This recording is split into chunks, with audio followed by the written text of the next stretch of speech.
In the beginning, humanity was made to share in the radiance of the Holy One. For holiness is not something the Lord requires, but something that He is. His purity is uncreated, eternal, and the source of every sanctifying gift. But when we turned from His light, we lost the capacity to behold Him. Scripture says God is light, and in Him is no darkness at all. The Holy One, however, did not abandon His creatures. Jesus Christ, the eternal Word, took on flesh without stain, so the holiness we forfeited might be restored. Holiness, then, is not our achievement, but God's gracious gift, His own life shared with us.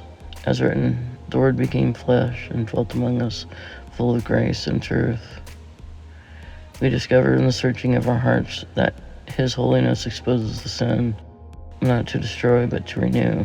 For this is the will of your God, your sanctification. Holiness is not merely goodness intensified. It is a reality beyond our familiar categories, something both terrible and beautiful.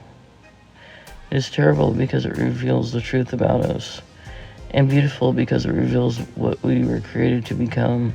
Divine purity wounds only to heal, and humbles only to lift up. Every heart senses that something is deeply wrong, both in the world and in itself.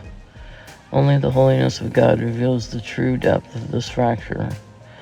Holiness does not merely judge, it calls. At the cross, justice and mercy meet. Holiness shines not as a barrier, but as the very path by which grace reaches us. Forgiveness is meaningful precisely because the Holy One never compromises His purity. Scripture declares, "Be holy, for I am holy." The heavens cry out, "Holy, holy, holy is the Lord of hosts." This threefold cry shows that the holiness is the essence of God's being. Humanity cannot stand before radiance without trembling, yet the same holiness that condemns our sin provides salvation, for the sacrifice of Jesus Christ satisfies divine justice fully. God does not overlook sin. He judges it and redeems us through perfect righteousness.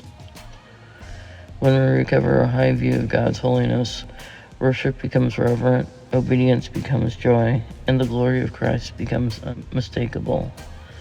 Our deepest problem is not lack of fulfillment, but sin, rebellion against the Holy One. Through the atoning work of Jesus Christ, holiness no longer destroys but purifies. Holiness is not an idea to admire, but a reality to encounter. It confronts our illusions, reveals our rebellion, and invites us into the transforming presence of the Lord. The Holy One is drawn near so that we, once distant and defiled, might be restored to the purpose for which we were made, to reflect His character and walk in His light.